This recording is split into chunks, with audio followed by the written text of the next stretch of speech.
Question है number analogy का। यहाँ पर जो संबंध 3 और 10 के बीच में होगा वही संबंध 8 और प्रश्न चिन्ह के स्थान पर आने वाली संख्या के बीच में होगा। तो यहाँ पर 3 10 से किस प्रकार संबंधित है, 3 के द्वारा हम 10 को कैसे प्राप्त कर सकते हैं, या फिर 10 के द्वारा 3 को किस प्रकार प्राप्त किया जा सकता है। आइए हम यहाँ पर जानते हैं। 3 से 10 को प्राप्त करने के लिए हम क्या कर सकते हैं। अगर हम 3 का गुणा 3 से करते हैं और फिर बाद में +1 भी कर देते हैं तो कितना आ जाएगा, 10 आ जाएगा। अब इस पैटर्न को हम यहाँ पर 8 में लगा कर देखते हैं। तो 8 में अगर हम 3 का गुणा करते हैं तो 24 आ जाता है, और फिर 24 में अगर 1 जोड़ते हैं तो 25 आ जाता है। लेकिन ऑप्शन में 25 नहीं है, तो ये तरीका हम यहाँ पर नहीं लगा सकते। लेकिन आंसर 25 हो सकता था ऑप्शन में होता तो। अब दूसरा तरीका क्या हो सकता है 3 से 10 को प्राप्त करने के लिए।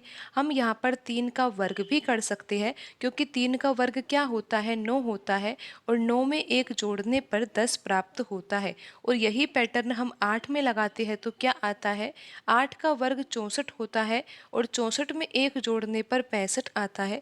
लेकिन ऑप्शन में 65 है ही नहीं, तो इस तरीके से हम यहाँ पर प्रश्न हल नहीं कर सकते हैं। कोई और तरीका भी हो सकता है। हाँ जी, बिल्कुल हो सकता है। अगर 3 में हम 4 का गुणा कर दे तो 12 आता है, और 12 में से अगर 2 घटा दे तो 10 आता है। उसी प्रकार 8 में हम 4 का गुणा कर दे तो 32 आता है, और 32 में से 2 घटा दे तो कितना आता है, यहाँ पर 30 आता है। लेकिन ऑप्शन में 30 नहीं है, तो ये तरीका भी सही नहीं है। तो फिर क्या कोई और तरीका हो सकता है? निश्चित रूप से हो सकता है। तो यहाँ पर लिखा हुआ है 3। 3 को हम कैसे प्राप्त कर सकते हैं?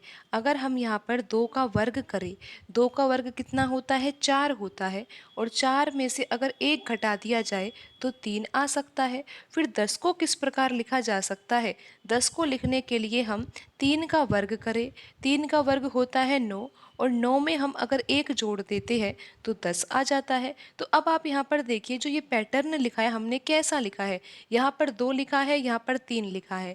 ये तो बढ़ते क्रम में है, 2 के बाद क्या आ गया, 3 आ गया है, और वर्ग भी किया हुआ है संख्या का। फिर एक यहाँ पर जो अनुपात से पहले जो संख्या लिखी हुई है उसको प्राप्त करने के लिए हमने क्या किया है, 2 के वर्ग में से 1 घटाया है।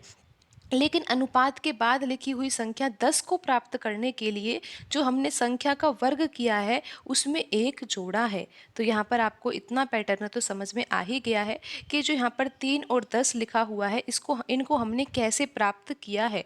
फिर अब आप यहाँ पर देख सकते हो कि 8 को प्राप्त करने के लिए हमें किस संख्या का वर्ग करना होगा। तो यहाँ पर अगर हम 3 का वर्ग करते हैं तो 9 आ जाता है, और 9 में से अगर 1 घटा दिया जाए तो 8 आ जाता है। तो अब यहाँ पर प्रश्न चिन्ह के स्थान पर कौन सी संख्या आएगी? आप यहाँ पर पैटर्न तो समझ ही गए हो कि 2 के बाद यहाँ पर 3 का वर्ग किया गया था। तो यहाँ पर अगर 3 का वर्ग किया गया है तो अनुपात के बाद वाली संख्या प्राप्त करने के लिए हमें 4 का वर्ग तो करना ही है। लेकिन आप यहाँ पर देखिए कि यहाँ पर -1 किया था, और फिर अनुपात के बाद की संख्या के लिए +1 किया था। तो यहाँ पर हमें +1 करना होगा।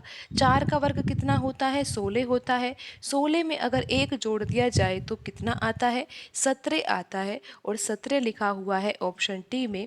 तो यहाँ पर ऑप्शन डी सही होगा।